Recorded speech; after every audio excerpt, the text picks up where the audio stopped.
Hi, everybody. Rick DiClemente with Astrology Unplugged, episode 300. Yes, we made it. 6 years. Thanks to you. Thanks to all my good audience, great people. Tonight, we're going to be getting to our wonderful guest out of Australia here in just a second. But I wanted to first start out by thanking you all for sticking with me largely for 6 years and 300 shows. And I apologize for my voice, got a little thing in the throat. But, and thanks to all you wonderful, dedicated people who've been sticking with us on YouTube. And it's been an effort of love for me. I've had to put this show into the realm of just unpredictable, because that's just the way I am. And that's the way my astrology goes. So thanks for putting up with me. We try to offer training to the beginners and the intermediates and the advanced and whatever. And that's why it's so good to have a very flexible guest like Kesenya Moore with us. Thank you. I don't know if I've ever been called flexible before, but I am a Pisces rising, so being a mutable sign, that's probably very apt. You're probably a yoga master, I know. I'm not. Well, I did. Go ahead. I said I like dancing, so that's what you said, yeah. Well, I did 150 audio shows when I had a radio program, and I did 150 newsletters, and we've done 300 of these. So we have paid our dues, and I wouldn't feel better than sharing this special evening with you, because you have great respect for as an astrologer. So welcome to the United States for a little bit. Well, I do want to come to the United States one day, hopefully in the not too distant future, but it's great to virtually be there with you. Well, if you come, I want to get in the way of wherever you are. Yeah, you will. Don't worry. But congratulations, Rick, on 300 episodes. That's no mean feat these days, and I'm watching your channel grow, and it's wonderful to see, because you're so deserving of having that beautiful audience following you, because your teaching is magnificent, and you were one of my teachers when I was first getting going. So congratulations. Thank you very much. And Kesenya told me, I think like Claudia did too, she said, I've been watching your videos for a while before I came on the show. I said, you have? Good. And you could follow it? Good. Well, tonight, I'm so glad to have Kesenya. If you don't know, Kesenya's been on the show, I think 2-3 times already, and she's out of Melbourne, Australia, and a good friend, and she's just wonderful. She's a really, really good astrologer. And if you know me, I don't say those words very often, but she is one of the good ones, and she does the work. She's a workaholic. She's got a big following, got a wonderful broadcast, several broadcasts on YouTube and elsewhere, her own channels. She's doing everything for everybody. In the typical, she's a Leo, but she's got the great Pisces feeling in her too. So I talked to her this week before the show and told her what I would like to do. She said, how about we talk about the planets going into Eris and the planets going into Aquarius? I said, well, we can do that too, but what I would really like to do is talk about the brass tacks. I want to talk about what astrology really is, what it really means, what people are really missing that aren't checking into it. I understand it with all the daily horoscopes and all that stuff, but I have great respect for Kesenya, because she just does all kind of stuff, and she just doesn't buy something hook, line, and sinker. She studies with the Vedics, she studies with the Americans, she studies with the Europeans. You've been all over the place, haven't you? Yeah. And I love it. I think that's important. And you mentioned before being a bit all over the place, and this, I think, we're before you pressed record, but that's, most astrologers are governed by Uranus, or have a strong Uranus presence in their chart. So to be a bit eclectic and finger in this pie, finger in that pie, that's part of who we are. So, you know, to me as an astrologer, to learn from my Vedic teachers and my American teachers and European teachers and shamanic teachers, like that's part of the Uranus wanting to experiment and try all different. Yeah, well, you must have a really significant Jupiter too. I do, yes. It's Where on you my do- ascendant in Pisces. So on your ascendant in Pisces. Mm. Okay. Because I talk to my Sag friends and they say, I want to go on a trip. And I say, where you want to go? They say, I don't care, I just want to go. That's why Susan's in the slot next to me. Yes, I can see. She's gone from northern Washington State. She's now down just above San Diego. So she's almost in Mexico. And we keep track of her. So thanks everybody for showing up tonight. What have you been up to lately, Kesenya? Because I see you all over Facebook's doing all these different offerings and trying to keep everybody up to date on all the changes every day. That's a big job. Well, I've cheated a little bit because I will look ahead month by month and put together some information and then set it all up to just download as the month goes on the appropriate day. So I only do it once a month. It probably looks like I'm extra busy, but I just out of all this now. So you're prepared ahead of time. Yeah. I think that's good organization is probably not a hallmark of being a Pisces, but it's certainly very helpful.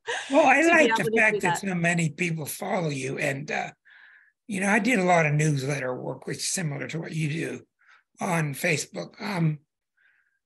People want to learn, don't they? They do. They want to understand this stuff. Yeah, I've just launched last year, was my first year, started the Royal Stars Academy, which is passing on my knowledge to anybody else who wants to learn for their own edification or to be, you know, to practice astrology and be a astrological counselor. So yeah, that's going really, really well at the moment. But something I wanted to ask you, Rick, is declination. I'm not going to, it's not going to be too curly, don't worry. But before we started talking, I mentioned how Australia has had wild weather for the last 6 months and how my parents' farm has been flooded with some really rather bad floods that we've had. And I was talking to one of my European mentors and she was saying, oh, well, it's the declination of the solstice in June ingress chart that shows that, the declination of the planets. And she's fascinating and doing a lot of research on weather and weather patterns based on the declination. And I'm just wondering if you happen to have come across anything. Well, let me answer that in a couple of ways, because that's a really good question. First of all, to my regulars that may not know what a declination is, when you're studying the zodiac, you're studying where is it on the wheel as these planets go around. Declination is this way, how tilted it is. Two planets that are 20 degrees above the horizon are said to be in conjunction, even though they're not lined up. And two planets that are opposite, 20 north, 20 south, are in opposition. My answer is very simple. I'm sure it works. Put it in the basket with all the other things that I don't track because it's just too much stuff. I know. Where do you start? you gotta pick what your specialty is, and you're going to pick it anyway. Even with you, same parallel. Yes, Erica, that's exactly right. Not parallel like longitude and latitude. The planet is like if you look up in the sky and see Venus is high and Jupiter is high, they're at the same height. That's the same declination. If one's down below, that's different declination. That's what she means. Now, there's so many things like progressions and all the wonderful work that she does with the Vedic astrology. There's so much to it. And I just got to tell you, I hooked on very early with solar charts. What are the angles to the sun? And then I became a maniac with progression or harmonics. You're the master of harmonics. I just can't stop with harmonics. So I have to turn this declination finding over to you. Well, I'm exploring it because I find it very fascinating, you know, because obviously astrology applies to every facet of life, including the weather. And so, you know, for me, especially with all the climate change issues and what have you at the moment, understanding how the planets interact with that is quite intriguing. Yeah. So, but, you know, declination of the planets also, do you work with fixed stars, Rick, at all? I do somewhat, but again, there's zillions of them. Yeah. I do somewhat, yeah, the big ones. And the fixed stars are an interesting concept, a very ancient concept to work with, but only about 4 of them sit on the ecliptic plane. Right. And the rest are projected like a bit like declination in a way onto the ecliptic plane. So if you see a planet in conjunction with a fixed star, it may not be in actuality visually in that conjunction because it's projected onto the zodiac plane. I don't know how to put it other than I just have a hard time with a star having a permanent negative attribution to it. I don't know if it's the Algoth, and I don't know if it's a dreamer in me or what. I just have been trained to see the positive and negative, all the different archetypes. And when you look at some of these fixed stars, you don't want to be anywhere near it. And I just don't understand. I just don't understand at the soul level how something is permanently negative. I don't know. Maybe it's naive. No, I agree with you. And that we were talking the other day about the 7 Hermetic principles, which are very ancient spiritual principles, and how they actually apply very strongly to astrology. And one of the 7 Hermetic principles is now I've just gone blank. As above, so below. No, that's not the one I'm thinking of. Polarity, the dualism, where everything has good and bad in it. You know, like it's the yin yang symbol, the shadow and the light. And my way of working with astrology has always been, Pluto. Well, there's a shadow element to Pluto, obviously, and there's a light element to Pluto. There's a good side to Pluto, and as there is in everything, and therefore everyone, as we embody, you know, the energy of the planets. You know, we might think somebody is an absolute monster, but there's bound to be a good side to who they are as well. And a good astrologer would be able to sort of hunt that out in their chart and find that. I think in time, I don't know who's in control, but I think you unfold according to some bigger plan. I've always been very impatient with astrologers that want to talk about what house this is ruled by, and the ruler's over here in this house, and this is over here and that, but they're not telling me anything. You know, they're not telling me anything about my life. And I've actually heard some people, I'm not going to mention, but I've heard some big shots make tapes for people, and the people have let me hear their tapes. And I've been real unimpressed. Oh, really? I mean, they know a lot about the zodiac, and they're telling me a lot about astrology, but I'm not hearing anything about the person's life. Yeah. And that's why people So what are you doing? To come to astrology, to know about themselves. Yeah. And I tried to specialize. It's just happened that way. I try to specialize in the big ones. That's the ones I follow because they cause the most trouble. And I may be naive, but I try to find people in a way that I can help them get out of trouble. That seems to be what they appreciate. Yeah, that's. And I really don't want the other stuff. What about you? With me, what's the question? How do I work with it? The question, I think, is you're so broad, so big with that Jupiter. Yes, you'll probably always be exploring. But do you ever see yourself calming down into one or two? I don't. I do.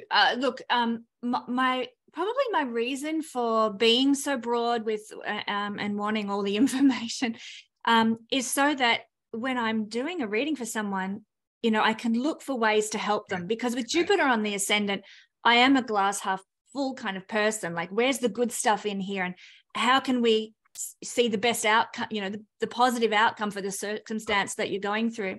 And with a lot of tools at my beck and call, you know, astrological tools, then I can find, you know, you can find solutions if you're looking for, you know, many things rather than being too narrow. And because I know that a lot of Vedic astrologers are very black and white, and a lot of it Yeah, they are.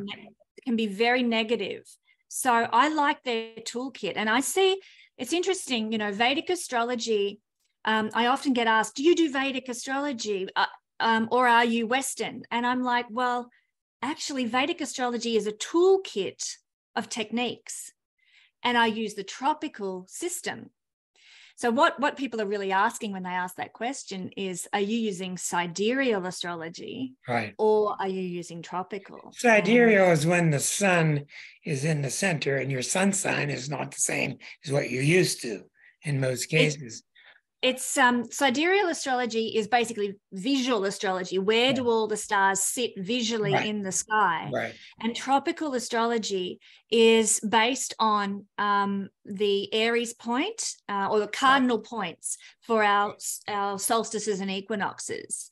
And so I use tropical astrology because our life on Earth is governed by the solstices and equinoxes, and we are human beings divine beings having a human experience on the planet. So we are governed by the nature of the solstices and equinoxes and how they affect our lives. So go ahead. I was going to say, back to something I was talking about with the weather before, financial astrology, is also very much influenced by what the solstice chart looks like and the equinox charts look like, and that will determine how the financial markets are going to go in the next 3 months from the solstice ingress chart. Well, when I see the financial and I see the medical, I just go tilt. It's just too much stuff. Elke's with us, and then Elke's quite a master with medical stuff. I think you just gotta go with your bent towards what's your thing. Yeah. And that's perfect, because we're all wired differently. And that's why I just want everybody to learn astrology, because your insight and understanding is going to of your niche in astrology is going to be different to mine, but what you offer is going to be important to whoever your clients are. And I think that there's more than enough for everyone to be an astrologer if they want to be, and also to offer their unique brand of energy to the world with their knowledge and their insight. So, I find it exciting from my point of view to be it is exciting, as you are. And it's stimulating and goes on forever. And some people, I just turn them off because I just don't have time to learn that whole method. But I'm very much interested in turning on the people that help people. When I get people that come to me, and some people, quite a few people, want help, and they don't know what the thing is. They can't explain it, but they get an idea, an inkling that us astrologers do. And that's why I've been very happy with this analogy of what got into you. I say, you want to know what astrology is? What got into you, Sally? What got into Tom? What's affecting Bill lately? What's come over him? That's the planets. They think you're nuts when you say it. That's exactly what it is. And lately, Kesenya, I've been using this analogy that found me of shoots that are coming up from within us, like a plant. You cannot stop these shoots. They're coming up from the archetypes. They're coming up from the gods, whatever you'll call it. They're coming up through us. And a lot of people spend their time wondering what it is, trying to shove it back down. A lot of people try to bend it to their will. And none of these things are going to work. All you can do is go on for the ride, let it come up, let it reach for the sun, let it reach for the water, and let it grow the way it wants to grow. And those are the happy clients. Those are the ones that understand you quickly. Those are the ones that get on board. Those are the ones that don't go home and watch my video again. They get it the first time. Yeah. Because people, I'm a little older than you, I would think. Happy birthday, by the way. Thank you. People aren't like they were 20 years ago, 10 years ago, 30 years ago. They're changing dramatically and quickly. It's really happening. What we dreamt of in the 60s, and we had little tiny books, little tiny bookstores, and just little tiny astrologers. But that's because you would be a Pluto and Leo generation, yes? Yes, Pluto and Leo. So Pluto, I mean, people are, in my opinion, people are changing, or the generations are changing rapidly, because since Pluto and Leo, Pluto speeds up in his time in each of the signs. Very good point. When he's in Scorpio, he's only there 14 years. Well, in March, he's about to move into Aquarius. He's going to be there 20 years, and he's starting to increase now in the length of time. Good point. So he'll be there 20 years.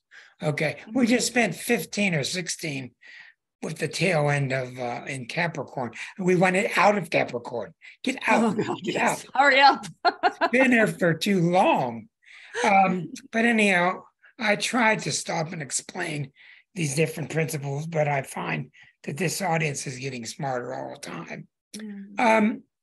A couple of things I wanted to say. We talked on the phone about this. And I'm starting to see emails about this. I'm starting to see people putting on new books about this, putting on new webinars about it. We're changing at the collective level. And not only that, this is the first time in the last 15 years that I would say that I'm starting to become optimistic. I've been pretty pessimistic watching what Pluto tore down and what Pluto Eris have been doing. But what I'm saying is, first of all, we find one planet in the 18th century. We find one planet in the 19th century. We find two planets in the 20th century. We find 80 planets in the first 5 years of the 21st century. And that's indicative that the human psyche is more capable of exploring these realms. Yeah. And I love that concept. Yeah. What I wanted to say to you, and I think we're really in sync, is what I'm sensing now. And I think it's not Pluto Saturn. I think it is Pluto Eris. Is there's a seriousness about things now.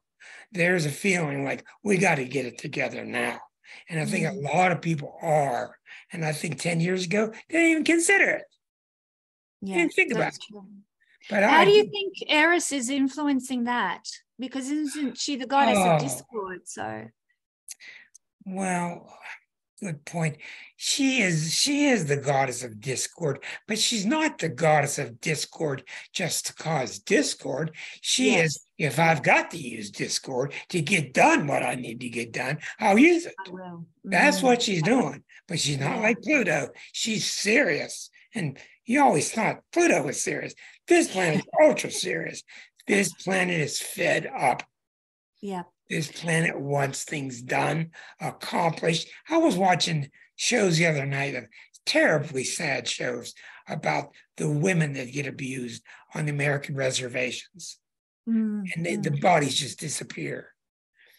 And American Indians, they're coming out now too. We're done with this. We're tired of this too. We want our Indigenous are the same here. Yeah, right. Yeah. Everyone's fed up.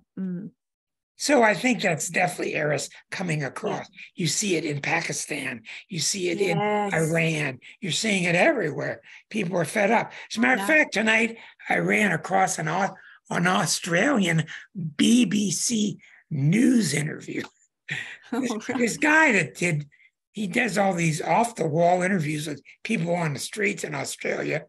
The first one was about, don't you think we make too much about women's bosoms? Fair enough. Which was an interesting show. And then the next show was about, it was 1961, interview on the streets with a school teacher and a house mom. And don't you think women should just stay home, keep their mouths shut, and don't go to college? And the other woman, of course, disagreed and wanted to get her schooling. So we're seeing so many things change. But the point I'm asking you about, and I talked to you about this, is we've got to get the message across to people that these things are happening inside us. They're not out there. They're not. Do you subscribe to the idea that we inform the planets, or that it goes both ways? They inform us, and we. I don't see any difference. I certainly don't have a guess as to how they work. No idea. But I don't see any difference between us and the planets. But And you would be a believer in reincarnation? So we chose I am slightly. As the years go by, my 12th harmonic is proving to me more and more about it. But I don't think the reincarnation is taking place one life, then a lifetime, then a lifetime, then a lifetime. I think they're all going on at the same time. Yeah. That's, I mean, linear existence is very time bound, isn't it? And our souls are not time bound. So yeah, I agree. The time bound stuff is sort of flunking out. It is. If you've ever read this stuff by Seth, Jane Roberts channeled him in the 60s. He talked an awful lot about this multiple lifetimes taking place at the same time. The reason I bring this up is I went through a regression once with our friend Stephen Poplin, and I realized in my regression, he was really good. I realized my other lifetimes are going on right now too. And now what I'm getting with the 12th harmonic, I've been working so much with, it's going on at the same time this one is. They're all going on at the same time. And I think it's a real revolution in our concept of time. Yeah. So do you think we actively choose the planets that we're going to incarnate with as our chart? Yeah, absolutely. What you were talking about, the tree coming up and let it come up. We do need to do that. And it's also the biggest mistake we ever made too. The biggest mistake we ever made was choosing to incarnate again. Because it's based upon we're imperfect. Yeah. We're not imperfect. So I think you're going to see a lot of us having our final lifetime because we're not imperfect. And we were raised with this keeping God happy, keeping daddy happy. We're all full of sin, all that stuff. Yeah, exactly. And I just don't buy it.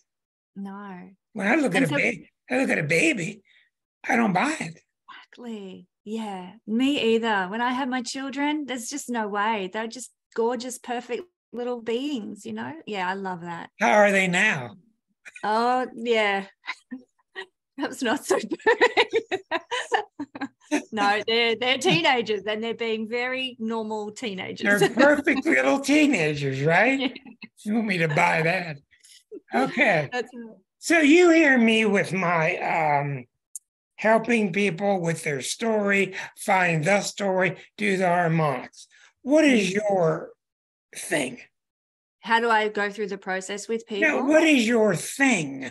When you mix it's very broad. I love teaching. You got lots of things. I love the teaching. I do a lot of things. Yeah, you're good at it. But the teaching, Jupiter, on the ascendant, it's teaching I love it. But because my Jupiter's in Pisces, if I bring in the spiritual element, then it feels like home, home territory. I actually my mother is a teacher, my brother-in-law, like there's teachers everywhere in my family. So it's in the environment I was raised in, but they're all like the mainstream. And that I just couldn't stand the politicization of the education system in Australia. Oh God. It's probably the same over there, I imagine. It's just too many cooks in the kitchen. In Tennessee, they call that, are we going to have a meeting or are we going to poke holes in the air? I like that. That's what they call it.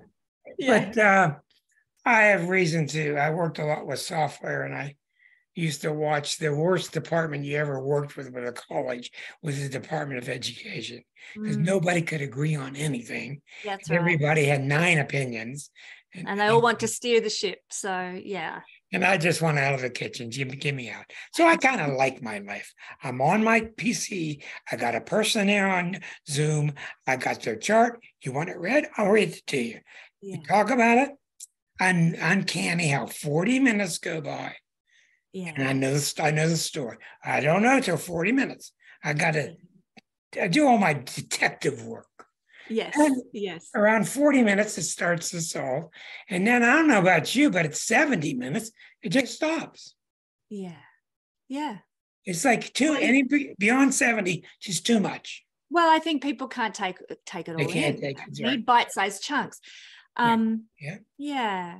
And as far as teaching goes with me, I think we are actually moving into a time where we're going to be more self-empowered, and enabling people to understand their own astrology charts is a part of that, obviously. When Pluto was in, we'll go back to this generational idea, when Pluto was in Scorpio, the Millennial Generation was born, and they are really driving the astrological revival at the moment. And Scorpio, of course, is associated with the deep esoteric knowledge of astrology. Right.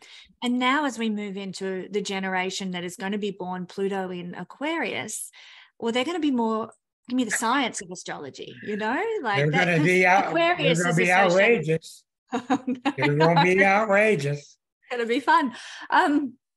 But yeah, the Aquarian energy is very the science based, but it also is, co-ruled by Uranus rather, and it has that astrological association scientifically there too. So we're going to see these generations coming where there's going to be more growth in astrology itself. So, I'm a big believer in, give a man a fish and he'll eat for a day, teach a man to fish and he'll eat for a lifetime. He'll eat twice a day.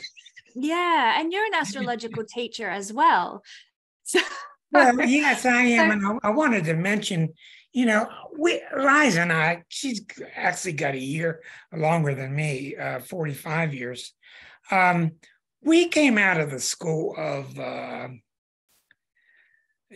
Mark Edmund Jones and Ivy Jacobson, and a lot of stuff that was, if this is in the house here, you're going to die on a Friday on a car bumper, Where'd they get that from?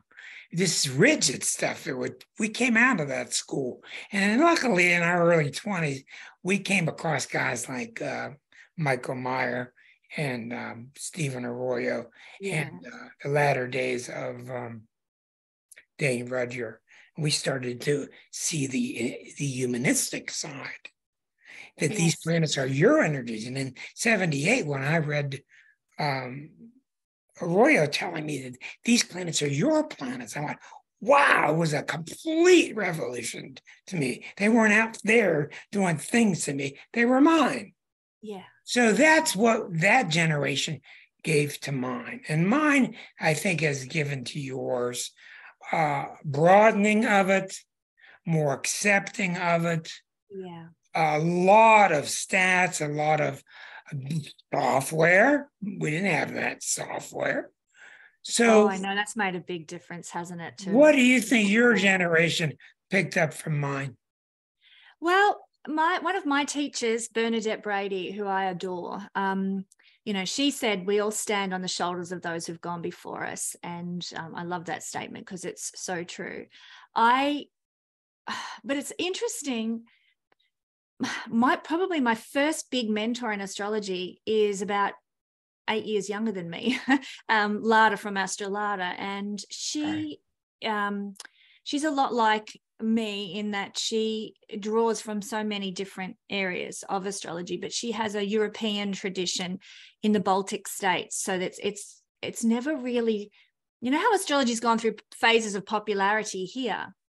Over there in like Romania and Bulgaria, and it's always been there, if maybe underground during the communist years. So she herself has drawn on this rich oral tradition or oral heritage in her area. And it's very esoteric.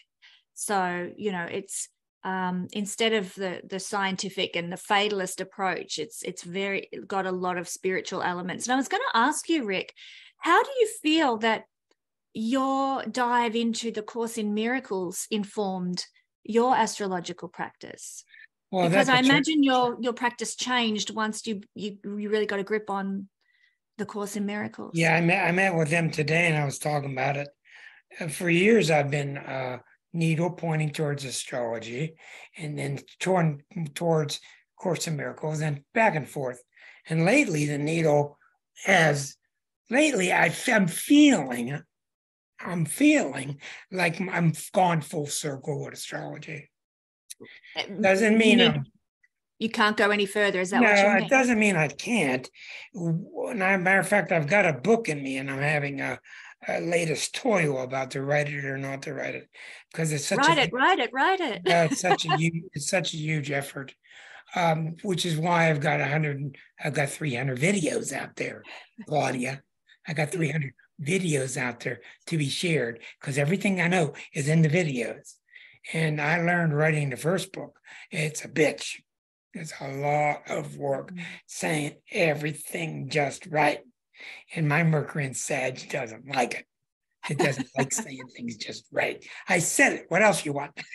Yeah, you want some freedom. Yeah. That's Mercury and Sag. Let me move on elsewhere. But the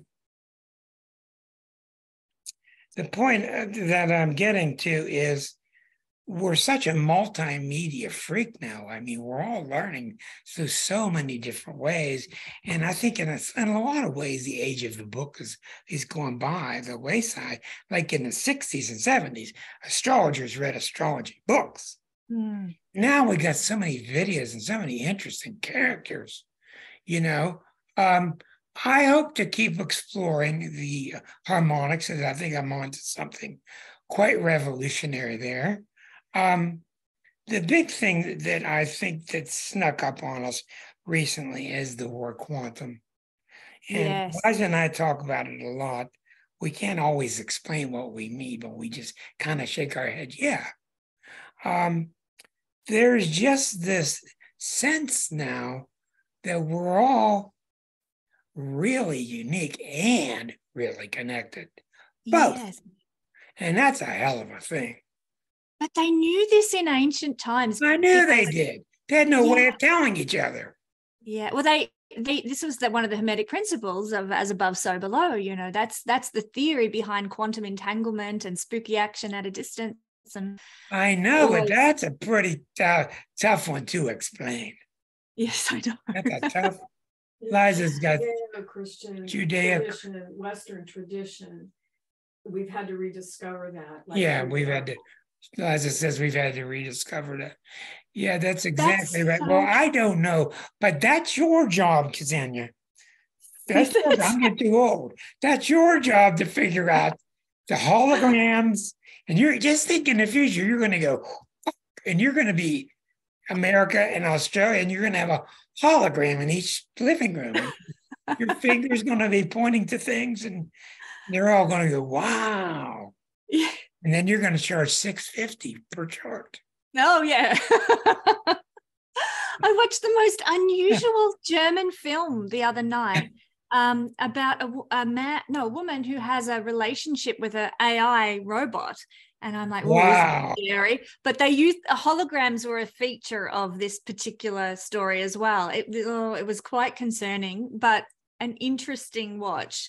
It was called I'm Your Man, I think, was the name of the film. So if anyone wants to watch it. But yes, I think we're heading to that part of the age of Aquarius. All this. Yes, it is. And the big thing that I missed that you said was really huge was the Course in Miracles. I'm not trying to promote a religion. Matter of fact, I'm very much anti-religion. But what I like about the Course is it's individual between you and God. It's a course for you and God. It's about finding the love that's inside of you.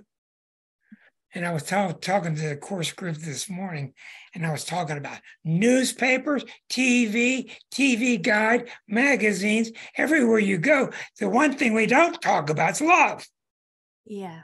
One thing we don't talk about. What's the one candidate that ran for president? Marianne Williamson. She was shot down like a lead balloon, but we expected it, and you have to admire her for trying, but she introduced that to the collective. Yeah. You got to stop doing things the way we've been doing them without love. It doesn't work. So I'm a maniac, and I'm going to hand that over to the Australian maniac. Well, as you're saying that, I was thinking about, I think David Hawkins. No. The guy who there's a hierarchy of vibrational states. and I can't think of his name. If anyone knows He it. does David Hawkins. He does vibrational astrology. Yeah, David Hawkins. Yes. Yeah. Yeah. Hawkins, So yeah. obviously love is up the very top, but there's one above Right. love. And I think, is it joy that's above love, or peace above love? Well, we have that chart everywhere around here. Love, joy, oneness, power at the versus top. force. That's one of the books. That's what he started with, power Yeah. versus force. He had 8 That's others. Go ahead. Yeah, no, I was just going to say, with that, as you were talking about love, with that, one of the astrologers that I follow online, many of you may also, Pam Gregory, she's always talking about raising the vibration, raising your vibration, and getting into, she talks about 5D and what have you. And I think the last 3 years, which has been quite hell for most of us on the planet, has served to raise us up, like awaken us to, we're not vibrating at a high level, and how do we get there? And Pluto in the last stages of Capricorn is really highlighting a lot of the Capricornian muck in the world, so that we can move away from it, so that we can overcome it. Right. And as we do, I mean, we can't help but be raised up in vibration as we leave a lot of that hierarchical, rule-driven muck behind. I'm a believer that we are, if you're familiar with Pluto's, not Pluto's great year, Plato's great year, that at the lowest state of human consciousness, I may have talked about this on this channel before, the age of Pisces is when we're at a low state of human consciousness. And as we rise back up to the age of Virgo and Libra, we're heading towards the golden age. Are you familiar with this concept? Have I talked about that before? Yes. Well, it comes from being the sun purportedly being in a binary system with the star Sirius, which is why the ancient Egyptians worship Sirius, and they circle one another. And as they are closer together, our spiritual consciousness rises, and they're close together when the sun at the equinox is in Libra and Virgo, the golden age it's known as, and then another 12,000 years, and we're at this furthest stage apart, and that's in the age of Pisces. And I heard somebody talking about it the other day, saying, well, the age of Pisces, I mean, Pisces is karma, and so we're really reaping our karmic stuff now. Comeuppance, that's right, throughout the last 2,000 years. But the thing is, once you hit that sort of changeover from Eris to Pisces, you then start progressing up. So we're on the upward rise. And you talked about those 80, planetary bodies that have been discovered in the Kuiper Belt or wherever, as raising our consciousness. Yes, I agree 100%. But also, as a collective, we're moving upward now, spiraling upward to the golden age again. And it's going to increase and increase and increase for the next 12,000 years, because things are not circular. We spiral. You're exactly right. Eliza's always saying that. Here's the one little thing I want to introduce, and I'm glad to have had this in the 70s, and I wouldn't trade the 70s for anything. Okay, but I remember in the 70s sitting on a log next to your friend on the log, playing guitar, drinking beer, and singing songs. That type of simplicity has its place. And it must be brought back. It must not be thrown aside for some damn robot. Yes, I don't care what app you've got on your phone. Turn it off and give me the guitar. I agree. I just think we were missing that. And you watch the films of the Indian tribes and what were you saying last night, Liza? You're reading this book now where so many people come on and join in. Tell us, you were talking about that book and the people that went from being white to joining the tribe, and they didn't want to go back to being white again. Yeah. Hold the book up. Yeah. Tell us what was on your I just started reading this book, so I can give you updates if you want. It's a pretty thick book. But Dawn of Everything is a very common theory about the development of humans in society was first put forth in the Western world by Rousseau. And it was all about how you know, that it was about how his theory about how people evolved. And we were hunter-gatherers, and we had this beautiful society where we were all equal and we helped each other. And then with the start of agriculture, that changed, because then we became landowners, and there were certain people who had power over others because of owning land and being tied to the land and all of that. So this book is just kind of blowing that whole theory apart and talking about the nuance and the different ways that humanity has evolved, and you can't just pin it down to theories that are that stark and separate. So anyway, these guys who write the book talk about how a lot of their research shows that through even Western history, like in the 17th and 18th centuries and 19th centuries, there were definitely records of people who, like, quote, white people who had been kidnapped by indigenous tribes, not just in the United States, but in other parts of the world. And when they were reconnected with their Western culture, they could only tolerate it for so much. They ran back to the indigenous cultures because they were, you know, there was just more of a sense of caring and quality of life and community and all of that stuff. And then on the other side, there were people, indigenous people, who were kind of taken by into Western culture. You know, they were captured and taken back to Europe, say from the United States or whatever, and they couldn't stand it. They wanted to go back. They also wanted to go back to their indigenous tribes, because they just, and some of these people were very vocal and able to convey to their Western, you know, people who they were living in the West, just why they didn't want to be there. They wanted to go back home to, you know, to a culture that was much more in touch with, you know, the nature and the universe in general, and spirit, very spiritual, and where people took care of each other, and where there wasn't competition, there was collaboration. Oh yeah. So I hope I explained that pretty well. That was beautiful, perfect. Exactly what I ordered. Thank you very much. Anyhow, that book again is called The Dawn of Everything. David Graeber and David Wingro. Two David guys. Go ahead, Kesenya. I'm going to check that out. I'm sure that triggered a lot of thoughts on your end, and Erica put in a lot of good ideas there too. Go ahead, dear. I was just going to say that concept really ties in with the recent documentary that was on Netflix by Graham Hancock, saying, did you see that? Yes. Ancient Civilizations or something.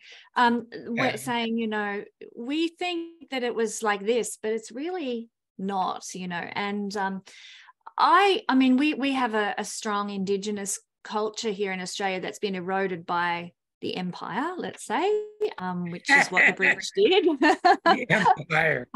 There's no Union Jacks in my house, let me just say. But you know, that I've got a wonderful book. I'm just wondering if I can quickly grab it. Give me a second. Take your time. Find whatever book you need to, because I'm sure you got quite a bookshelf. It is rather big. This one's called The First Astronomers. Oops, there we are. Wow. First Astronomers. And it's by a guy named Dwayne Hamaker, who's from Missouri, who's come to Australia, and he now teaches at one of our top universities. He spent a lot of time with our Indigenous people learning their astronomy, and he titles it Cultural Astronomy. Basically, it's astrology, but you know, you can't call it that. That's right.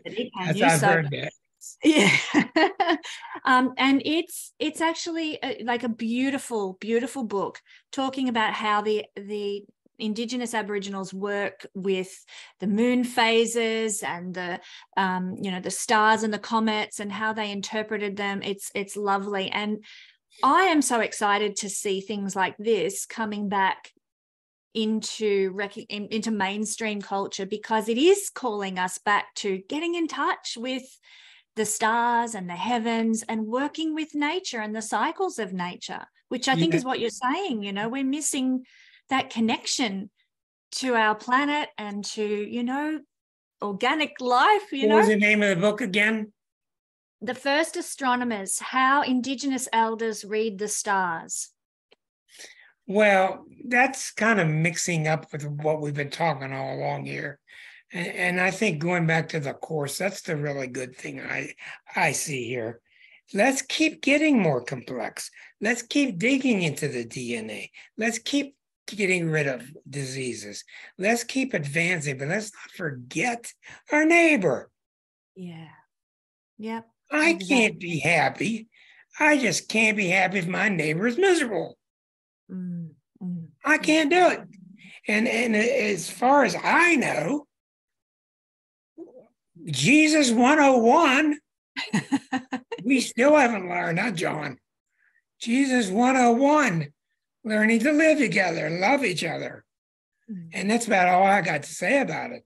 And I really do feel I have gone full circle astrologically for me. I've found out how to find out what's wrong with a person, had the road to getting it fixed. But where it led me to was they were okay to begin with. Yeah. It sounds like you've really embraced the whole message of the age of Pisces, which is that oneness and that love, connection through love.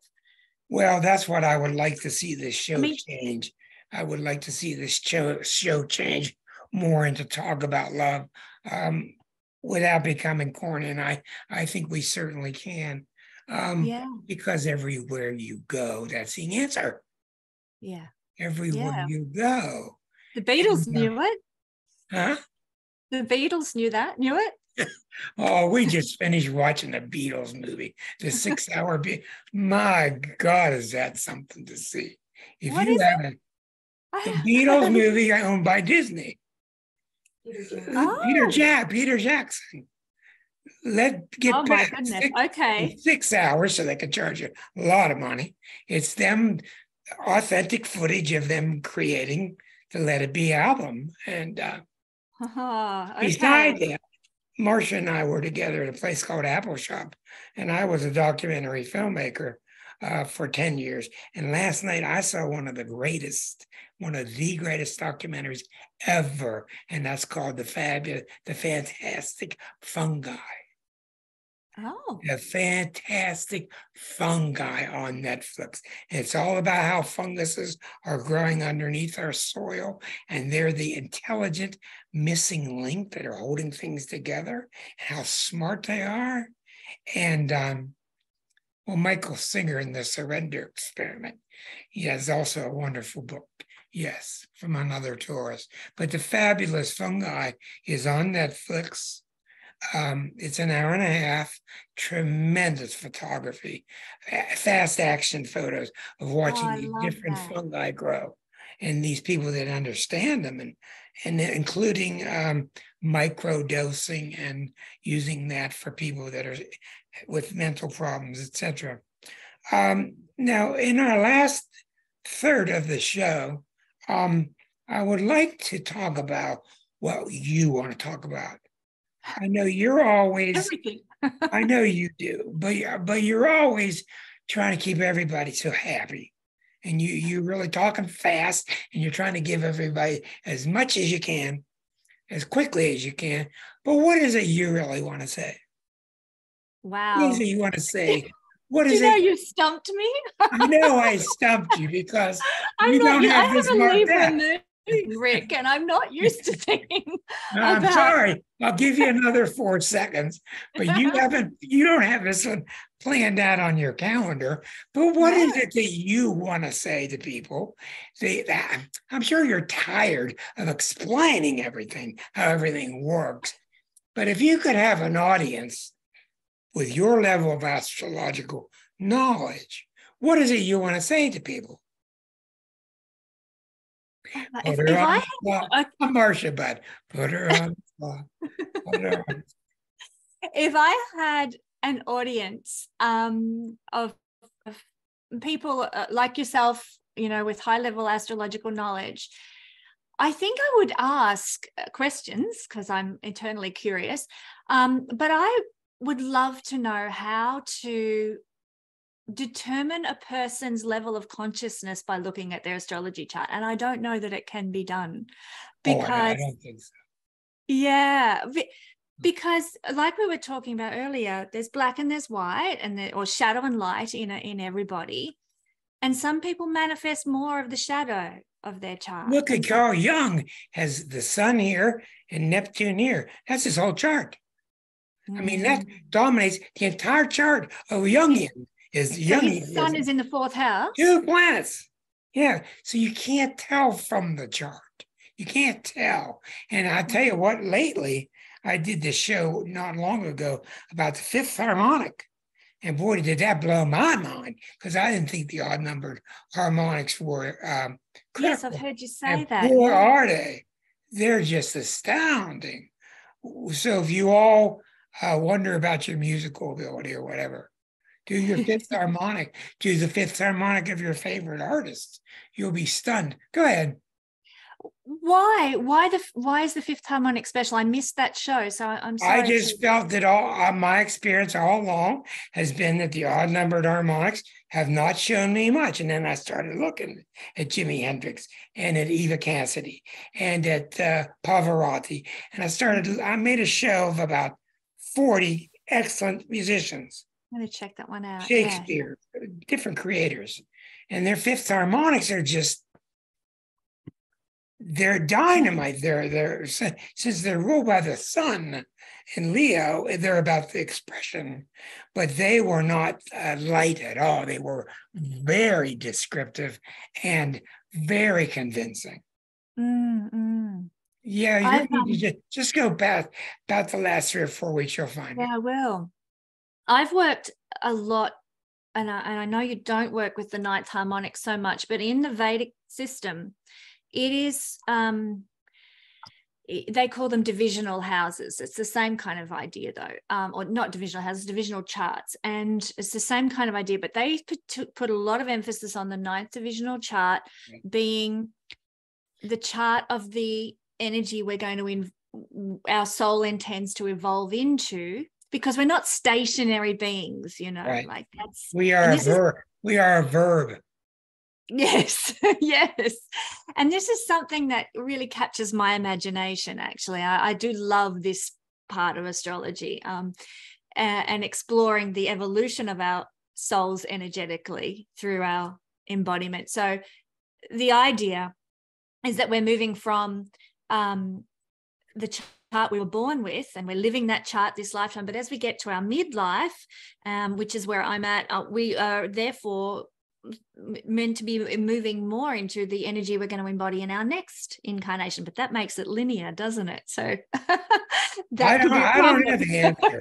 I don't have the answer. And I know everybody's pointed me towards the 9th harmonic. There's no doubt. And I've been studying it more and more, and I do see some truth in it, but I don't see the truth that some of the people in harmonics claim to be being the most important. To me, it's hard to. Without a doubt, number 12 is the one. Yeah. 12 and well, that's our karma. That's our past, isn't it? Like the 12th house, like Pisces, you know. It could be called the karma, but what I found it to be is what you think God thinks of you. Ah, okay. You're overviewing all your lifetimes before you take a new one. And it's all the stuff that you're convinced God thinks is wrong with you. So that's why you inform your birth chart, which is why I started all this. Why is the birth chart the way it is? And I found the answer in the 12th harmonic. But isn't God our higher self? Do you think what? Isn't God our higher self? I think so. Yeah. I think it's all the same thing. Yeah. So it's really what our higher self thinks of us. It's all about self-criticism. Somewhere along the way, people started taking advantage of your self-criticism. Yes. If you feel bad about you, then I can make more money. That is so true. That's all about. Yeah. That's why I like the course, because the course is about take it at your own pace, find the love inside you, find the God inside you, and call it what you want. That's yes. so I think that there's no doubt that's at the very center of astrology. What is astrology? To me, astrology is a calendar and a map of your incarnation, and the incarnation you take is so that you can play with being separate, but you can't be. You can go try. And this first book, 1 through 12, it's all about separating in Eris and then trying to fix it, all the next 11 stages, trying to make that self stronger and more self-sufficient until you get to the 12th one when you realize you can't do it. You got to give up and go back. So that's why we wrote that in that fashion. Now I'm going to be thinking about that all day. Thank you for that. I love it. I love it. Well, and I was just going to say, with regard to the ninth that we were talking about a moment ago, I mean, that's a concept that's impossible to prove because, how are you going to? Well, you can't prove it. You take a look at the fifth harmonic and your mouth will fall. I have. I've looked at mine. I showed you yours. Yes. And transits to it. And David Cochran tells me he's a master on harmonics, the master. And he tells me you can't do transits to the harmonics. I do them all day long. I don't know what he's talking about. I see transits bombarding harmonic charts. And when I do a natal chart, if I don't see something happening, I go right to certain harmonics and boom, it's right there. Yeah. And it's just like changing lenses. That's all it is. You're tuning in. And with harmonic charts, do you use house placements and sign placements? I use all traditional stuff, everything. House placements, rulership, solar arcs, everything. Yeah. And it just works. But if you look at the 12th, and I've been teaching Claudia a lot about this, go back and forth between the first and the first is the natal. Yes. Natal and the 12th, the natal and the 12th, the natal and the 12th. And you'll end up seeing why your natal is the way it is and where it came from and why. And you'll also find that you'll be reading for people when their 12th harmonic is on fire. Yes. And that means that's when they'll come to you. Yeah. And when then when their 12th harmonic is on fire, 9:07, and the cat knows what time it is. Time for the treat. But when the 12th harmonic is on fire, that's when you're trying to chisel. You're trying to get rid of the what's it around your ankles? Shackles. You're trying to chisel. Get free of the shackles around your ankles. So your problem in this life is not your parents. Your problem is these shackles that are self-imposed. Yeah. And when you start chiseling away, when people come to me, I'm seeing the sun being hit by Pluto in the 12th harmonic. I'm seeing Pluto cross the ascendant. I'm seeing them getting free of their past, getting free of these imaginings that God had about you. That make any sense? Powerful. It makes so much sense. It's very powerful. I know in the Vedic system, if they're assessing someone's chart for money, they will look at the natal chart and the second division. Is that right? Chart. Second harmonic. Yeah. So that's they do it that way, or if they're looking at someone's for relationship, they'll look at the 7th and the 9th house. See, when I'm talking to someone about their money or their lover or their boyfriend and stuff, I just say, I'm not going to talk about it. I'm not going to do it because I'm guessing. All I'm going to talk to you about is, are you flowing? Are you flowing with your God inside you? Are you flowing or not? Yes. And when people are flowing, everything works. And vice versa. Yeah. So true. So true. And that's one thing we said before, that the Vedic system can be very black and white. And it is very focused on, do I have a house? When am I going to buy a car? They have a caste system. Very strong caste system. Yeah. Yes. But I'm with you in that I want that spiritual component. I want the soul growth, and probably if you ask me what my thing is, teaching, yes, but I love the personal astrology that helps us understand who we are, accept who we are, love who we are. And that's what I really love to do in Lady astrology. called me the other day, a couple of days ago. She's been on this show. She hurt her ankle real bad. I said, that's very significant. She said, oh, yeah, well, I was doing this and I was doing that. I go, no.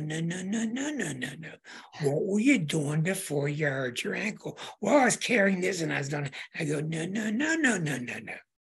Were you allowing yourself to be, or were you suppressing? Because the ankle is Uranus. Were you allowing yourself to be yourself or not?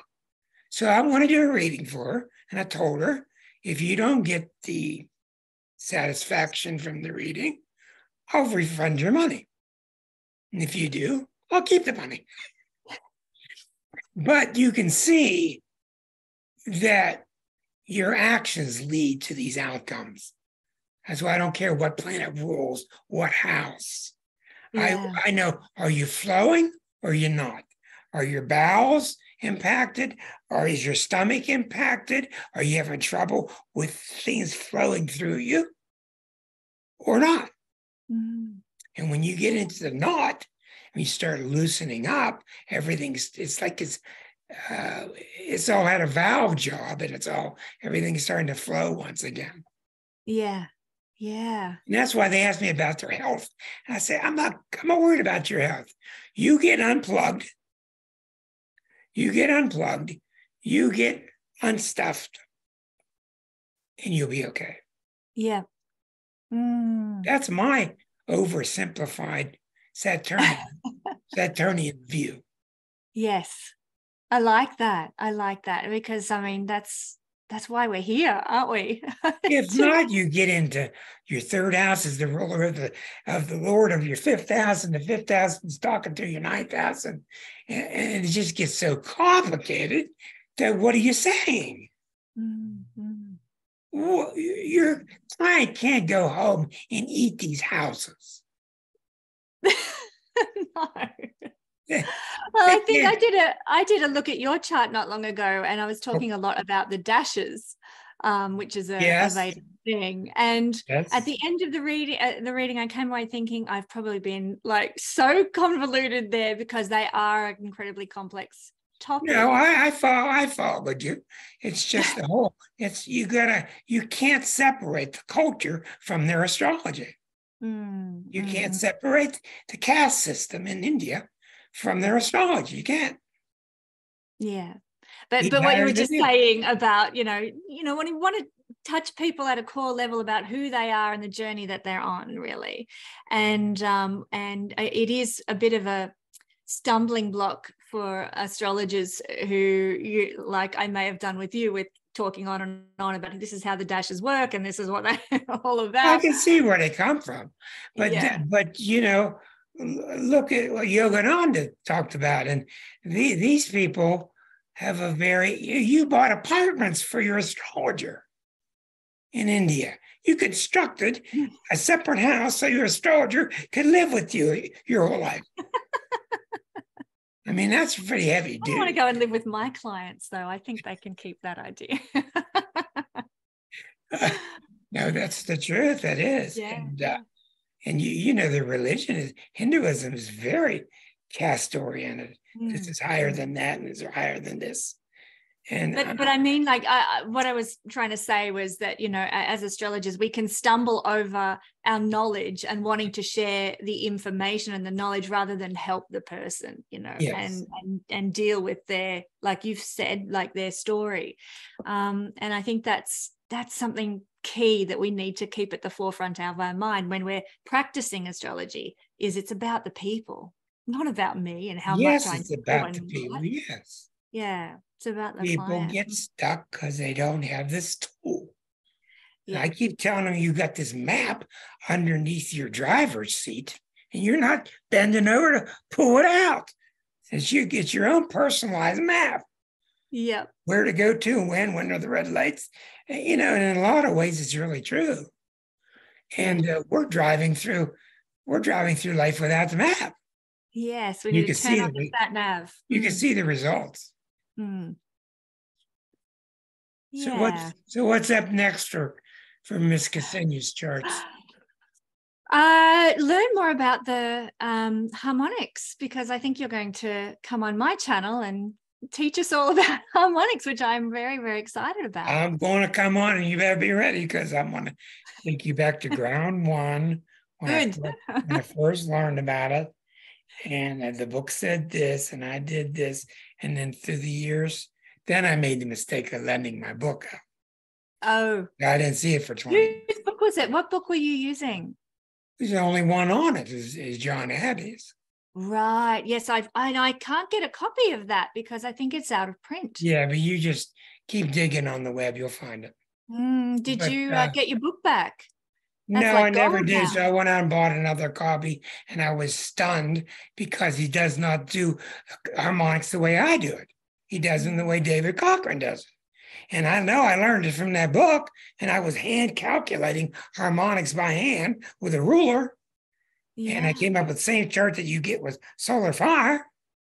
So I don't know where that missing gap is. I don't believe I read a different book, but I came across solar fire's way of drawing a harmonic chart. It looks just like a natal chart, only things are all different, and they work. They just work. And to telling people who don't know much about, a harmonic is nothing but a different take on your birth chart. It's drawn differently, and it specializes in certain things. The fourth harmonic is about your emotions. The fifth is about your expression. The 12th, and I've really worked a lot with the 12th. I think Claudia can nod her head on this one because she's seen enough experience. The 12th shows you why you're here, why you put yourself. Matter of fact, you're not even here. You just think you're here. Why you think you're here, and why you think you're separate, and what do you have to do to get back? Get back, Loretta, because there's nothing else to do but go back. Ain't that right, Elkie? Yeah.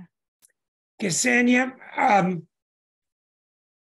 you name and claim it, and I'll be there for your show, and we'll talk about it. I'll give examples. I'll try to show you how I do it, and hopefully some of your audience is pretty advanced because it can get pretty sticky. Yeah. But I think the theory, I think everything's leaning towards it anyway. With the quantum world. I think the quantum world and the 12th harmonic are very much the same thing. Really? And I think the 12th harmonic is going on now while you're living out your birth chart. And that then ties into lifetimes occurring simultaneously. Yeah. And it is, that's so true. There's a wonderful documentary, it's free on YouTube, about how things play out at the quantum level and how they can be exactly what you're describing happening at the same time. What's that one called? I will send it to you, the link, because I don't know what it's called. Okay. I will send you the link.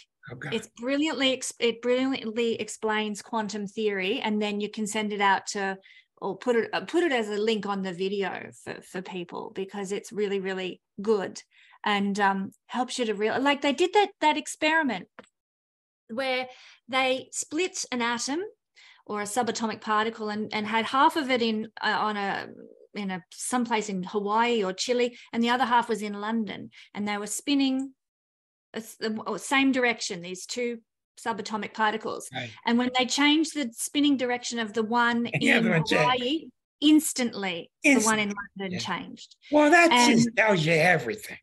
That tells you everything. Yeah, it does. So, the philosophical theories that can come out of that experiment alone, you could chat here all day about. But now, interestingly enough, before I forget, next week will be my guest, who's been here before, Michael Weir. He has a hypnotist in Pittsburgh, He specializes in doing regressions. He is so off the wall, but he's so fascinating because he's just so brilliant. And is he out there? He's got gas pedals on top of his gas pedals. This guy just goes. He's a Pisces with a bunch of Aries. Oh, wow. And he just goes, and all he talks about is how he just loves everybody. He just loves everybody. And now his thing is, because I didn't see him for 2 years because he refused to get vaccinated. And I said, don't come to my house. So we actually had dinner together. I survived, Marcia. But he's talking now about covert action. What did they say? Covertly affecting everybody. So all they want to do is love everybody else. Really? Tell me what. Who's doing that? I'd like to know. How in the world is he doing that? He says he's doing it with all his clients because he puts them in hypnosis. Oh, he's doing it. Oh, he's doing it. He's working directly with the collective too. This guy is brilliant. Go him. Brilliant. Good. He'll be on next week, the whole show, to answer your questions. And he's covertly working on programming you to, all you want to do is just love everybody else.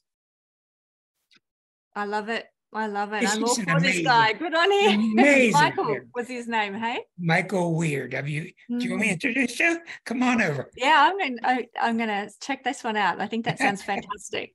He's really WEIR. Yeah. There are two Michael Weir hypnotists in Pittsburgh. Oh, okay. He's the one with no hair, real bald, and just an outrageous personality. He's just got this addictive personality because he just loves everybody. Yeah. And that's where it's at. I love it. And that's actually the antidote that we need for everything that's happened over the last 3 years, isn't it? So he's really fighting the good fight. I love it.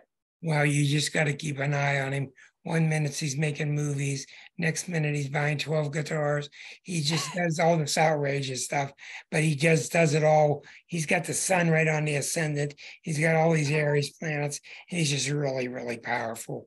And a matter of fact, this show was not supposed to happen.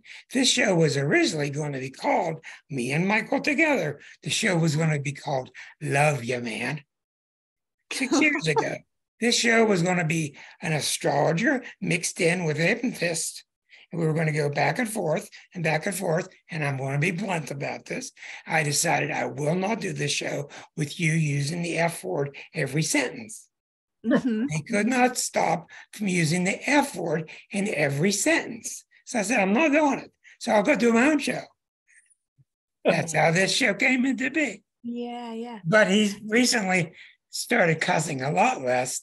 So, as he loves everyone more, there's less need to. he just uses the word with everything. And well, maybe you might have an English background, because when I went to England, I noticed, you'd ask for a cup of tea with that word as well. Is that right? Anything. They use it all the time. Look, Australia's pretty bad. What is it like when you spend decades and decades in Australia? Don't you feel same as America, I imagine? I mean, don't you feel like you want to go to Europe or? Yeah. And Australians do a lot of traveling, but then in the chart of Australia, we've got I think it's 4 planets in Sagittarius from memory. Pittsburgh has 5. Right. Well, I don't know how you get around because your distances are so enormous.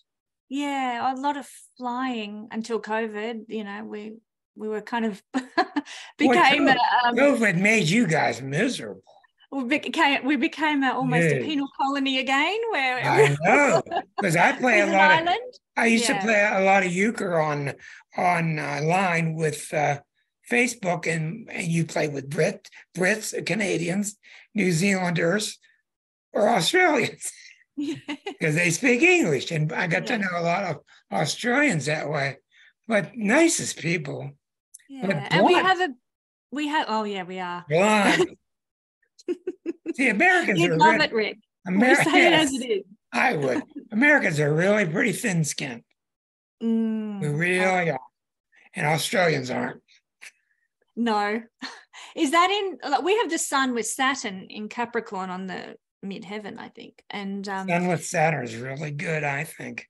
do you? Oh, yeah. It's my favorite singer in the world has it. Eva Cassidy. Sun with She's Saturn. wonderful.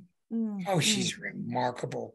But it just forces you, the sun Saturn forces you to use your solar energy in a efficient way, or else it just compresses you and you just devolve and you just can't handle anything.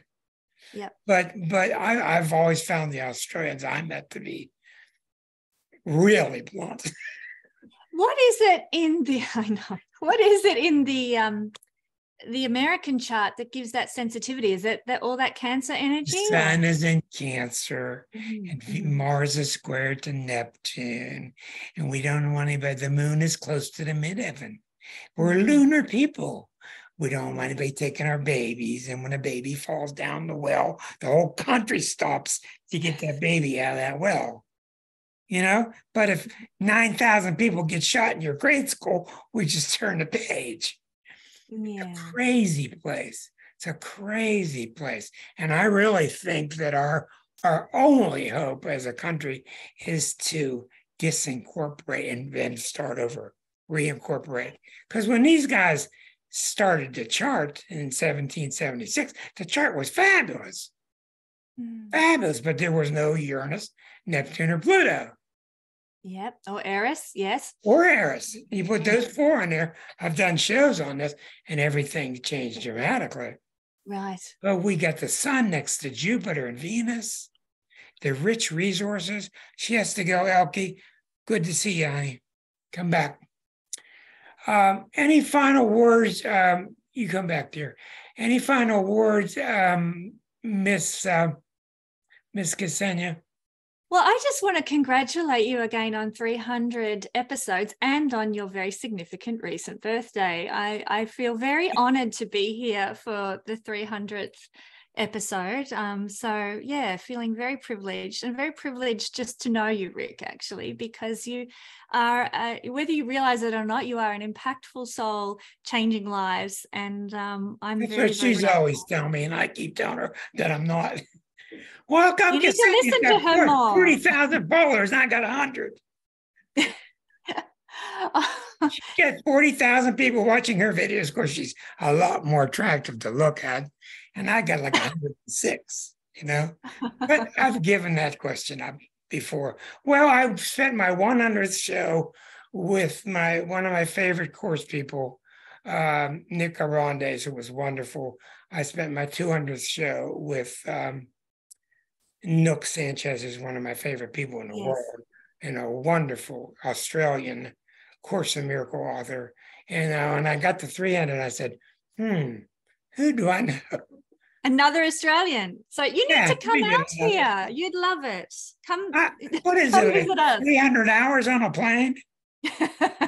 You do get a stopover in Hawaii, so that can be quite nice. Hawaii. Susan's trying to tell me that she's in San Diego. She's 2 hours from Sacramento. No, Susan, it's like an 8. No, 4. It's about 8. Anyhow, we'll see you all next week with Michael Weir, the hypnotist, the regressionist. We'll see what he wants to do with his covert programming of you to love everybody. It's just going to be intriguing. And once again, triple thanks to our wonderful guest, Kesenya Moore, out of the southeastern part of Australia. You be safe out there, okay? Thank you. I will. Thank you. Thank you for coming so much. And please let me know when you want to do the harmonics. We'll get to it and we'll do it. Lovely. Thanks, Thank you, everybody. Thanks, Kesenya. Thank you. Happy New Year. Yes. Happy New Year. What a way to start. What a way to start. It's all uphill from here, huh? Absolutely. Got to be better than